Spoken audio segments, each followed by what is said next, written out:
Hi everyone and welcome to my Game Week 14 transfer plans. In this video, I have 5 players. Some you're going to want to buy, some you're going to want to sell. Stick around for the whole video because if you've got those problematic players in your team, you're going to want to get rid of them. Now, if this sounds good to you, do me a favor, drop a like and subscribe. Let's get straight into it.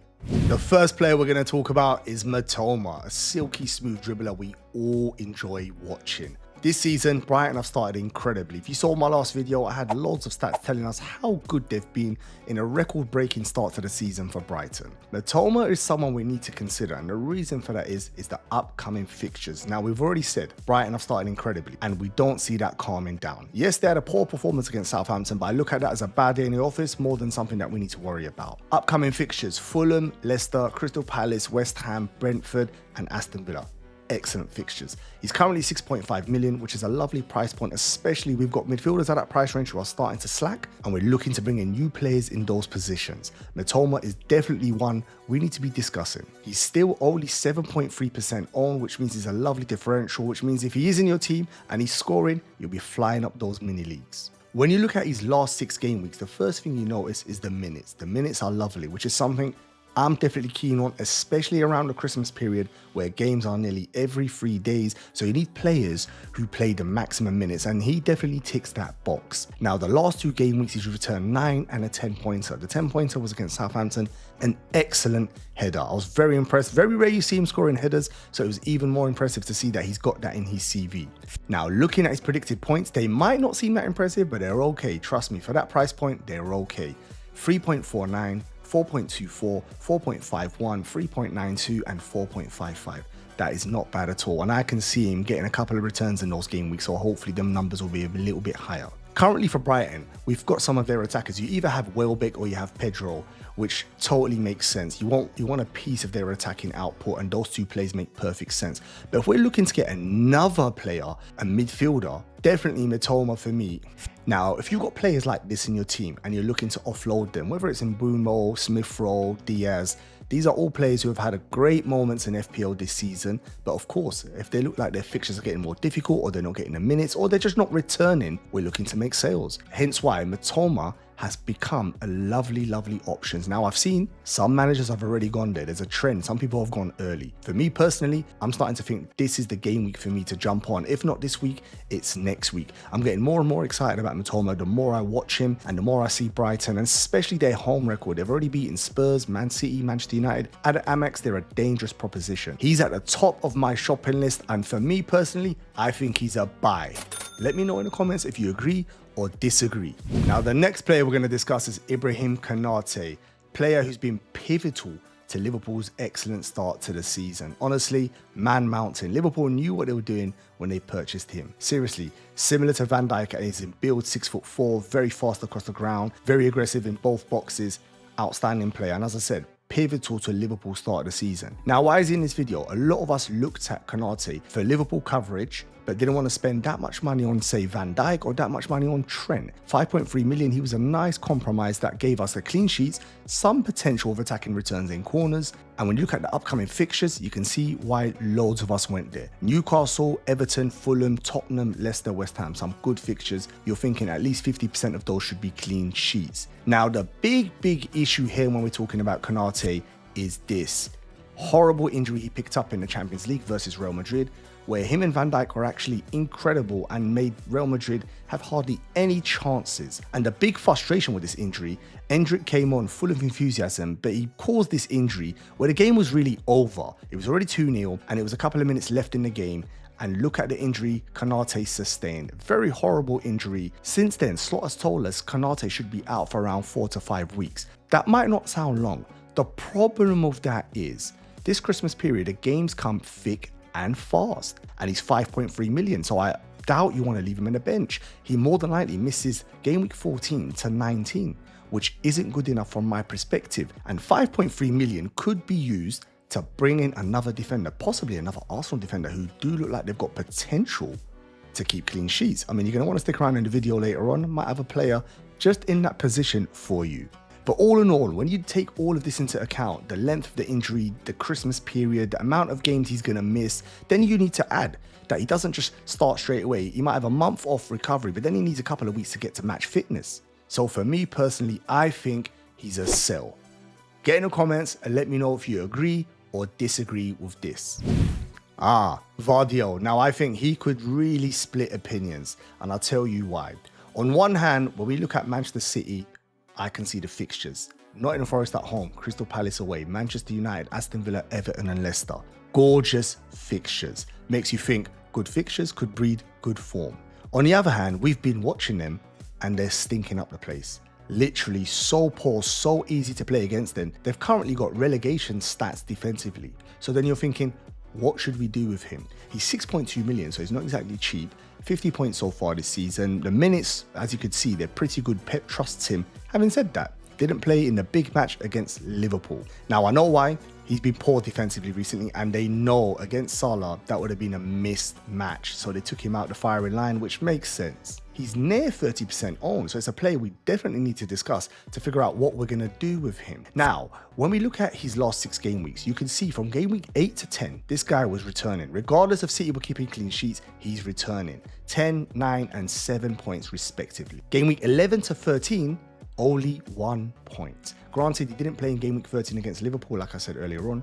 Game week 11 and 12, XG, XA, not too bad. As I said, when he's in attacking third, he's a threat. The big problem is Manchester City's defensive numbers have fallen off drastically. Now, I've put a couple on the screen for you to have a look at.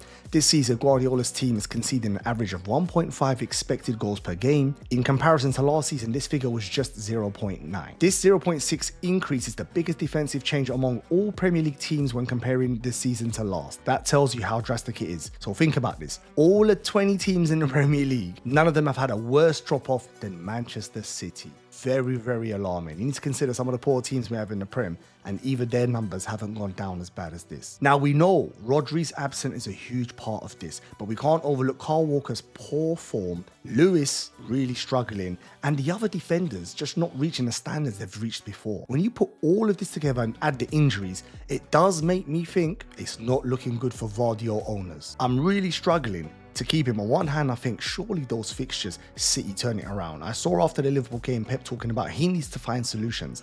If there's a manager in world football that can find a solution, it's him. But you as an FPL manager have to come to terms with owning a 6.2 million asset that is giving you 1 point in 3 games. And can you risk keeping him for the next fixtures, which do look good, but then he's returning at that ratio? Me personally, I'm gonna say he's a sell. Before we continue in the video, I need to give you a reminder. It's an early deadline. Please stop what you're doing. Put it in your calendar so you don't miss the deadline. Imagine doing all your research, all your analysis. You're ready for game week 14 only to miss the deadline. So you don't make your transfers or pick the right subs or pick the right captaincy. You'll be fuming. So remember, game week 14 deadline is Tuesday, the 3rd of December at 6 o'clock UK time. Please don't forget. The next player we're going to discuss is Garnacho. Now, Garnacho comes in at 6.4 million, 43 points so far this season. The minutes, 821, not too bad. And his 3.3 points per match isn't exactly great. 11% owned, so it is someone we need to discuss. A lot of people have gone there for a differential and a Manchester United players, especially as Manchester United had just had 3 lovely fixtures. Now, we do know Amaron's here. New manager, new tactics, new system. Is Garnacho going to be a big part of this? We're going to look at the tactics in more detail in a minute. But for now, let's have a look at the fixtures. They're not looking good. Game week 14, Arsenal away. Game week 15, Nottingham Forest at home. Game week 16, Manchester City away. Yes, I know Manchester City are on the ropes, but still, it's a derby. It could bring the best out from Pep Guardiola's team. After that, Bournemouth, Wolves and Newcastle, not too bad. Garnacho has been a player before who has frustrated us, running down dead alleys, head down, taking too long to make the pass. I can tell why strikers would get frustrated with him. But the flip side is, in front of goal, he's a threat and he does take his chances. Now, his predicted points don't look great. 1.73, 2.38, 1.78, 2.42. They're not looking good.